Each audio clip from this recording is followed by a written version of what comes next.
Good morning बच्चों आप अपना चैप्टर दक्षिण के राज्य पढ़ रहे हैं और इस चैप्टर में आपने प्रायद्वीपीय राज्य के बारे में पढ़ा।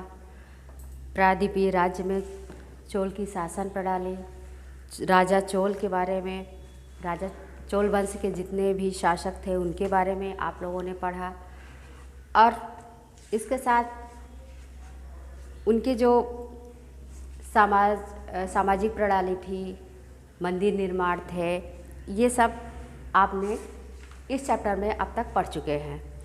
अब आज आप पढ़ेंगे धर्म और शिक्षा। इस चैप्टर में जो आपका पॉइंट है धर्म और शिक्षा है। तो बच्चों, चोल राजा जो थे वो हिंदू धर्म के अनुयायी थे। वो हिंदू धर्म के अनुयायी थे, लेकिन बौद्ध धर्म, जैन धर्म काफ़ी प्रसिद्ध था उस समय। इन धर्मों की मान्यता ज़्यादा थी समाज में और इसकी वजह से कई धार्मिक आंदोलन भी शुरू हुए। वैष्णव धर्म के भक्ति गीत काफ़ी प्रसिद्ध थे जो गाए जाते थे और इसमें शिव की प्रशंसा के भजन होते थे। भगवान शिव की प्रशंसा का वर्णन होता था भजनों में, ये इन्हें गाते थे। और बच्चों, इनका जो धार्मिक मत था वह भी कुछ महान धार्मिक शिक्षक जैसे कि शंकराचार्य, रामानुज भी इस काल में हुए थे। उन्होंने अपने धार्मिक मत को प्रस्तुत किया था। और बच्चों, शंकराचार्य ने अद्वैत दर्शन की शिक्षा दी, जिसका अर्थ होता है भगवान अद्वितीय है। भगवान अद्वितीय है। शंकराचार्य ने अद्वैतवाद की शिक्षा प्रस्तुत की। जैसा कि हमने बताया कि अद्वैतवाद का अर्थ होता है कि ईश्वर जो है वो अद्वितीय है।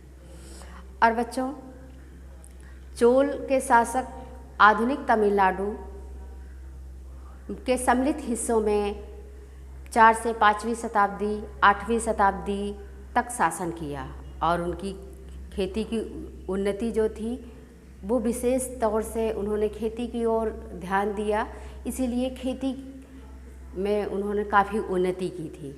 और तमिलनाडु की जो मिट्टी है, जलवायु है, वह उपजाऊ खेती के लिए फेमस है। या उन्होंने सिंचाई के लिए काफ़ी व्यवस्था की, नहरें खुदवाए, टैंक बनवाए, बारिश का पानी भी उन्होंने एकत्रित करके रखा, एक जगह इकट्ठा किया। इस तरह से शासन व्यवस्था और धार्मिक व्यवस्था के साथ साथ खेती में भी उन्होंने काफ़ी प्रगति की थी। करों को निश्चित करते हुए उन्होंने निरीक्षण को भी एक निश्चित किया। कर मुक्त भूमि जो थी वह ब्राह्मणों को दी गई, मतलब ब्राह्मणों से कर नहीं लिया जाता था और जिसे ब्रह्मदेय कहा जाता था, जिसे ब्रह्मदेय कहा गया। यानी कि जो भूमि ब्राह्मणों को दी जाती थी उसको वो उस पर खेती करते थे और वो उसका जो क्रय होता था, कर होता था, उससे कोई भी राजा ब्राह्मणों से नहीं लिया जाता था। उस भूमि का दान या उस खेती से जो भी उपजाऊ होता था उसके लिए ये ब्रह्मदेय के नाम से जाना गया। और बच्चों, अब इसके बाद आपका पॉइंट जो है वह है शिक्षा।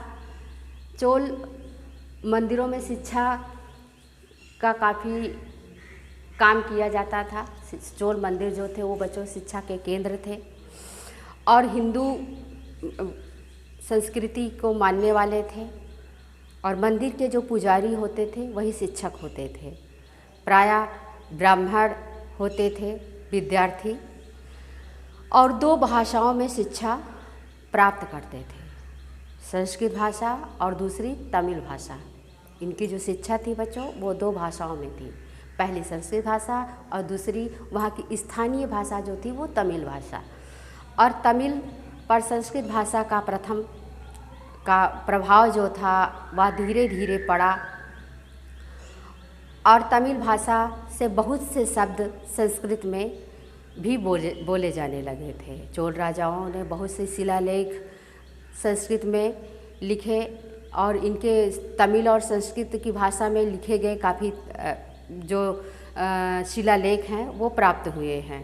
दक्षिण भाषा की जो प्राचीन तमिल भाषा है, परंतु इस काल में तमिल के साथ साथ तेलुगु कन्नड़ भी भाषा बोली जाती थी।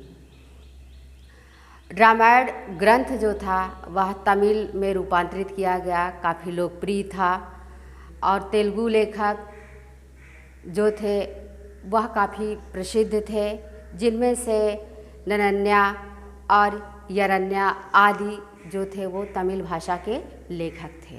तो इस तरह से उनका शिक्षा प्रचार जो था या शिक्षा के प्रति जो रुझान था वह काफ़ी स्तर तक, काफ़ी हद तक लोगों को लोकप्रिय था। चोल जो प्रायद्वीपीय राज्य के जितने भी राजा थे उन्होंने शिक्षा पर विशेष ध्यान दिया था। तो बच्चों, आज आपका जो ये चैप्टर है इसी के साथ सेकंड चैप्टर आपका कंप्लीट होता है और अब जब आपको बहुत जल्द ही इसका रिटन वर्क भेजा जाएगा और इसी के साथ ही अभी आपको तो फर्स्ट का भी रिटन वर्क लिखना है, फर्स्ट चैप्टर का, वो भी बहुत जल्द ही आपको अपलोड कर दिया जाएगा बच्चों। और आप मन लगा कर पढ़िए, ध्यान दे कर के पढ़िए। धन्यवाद।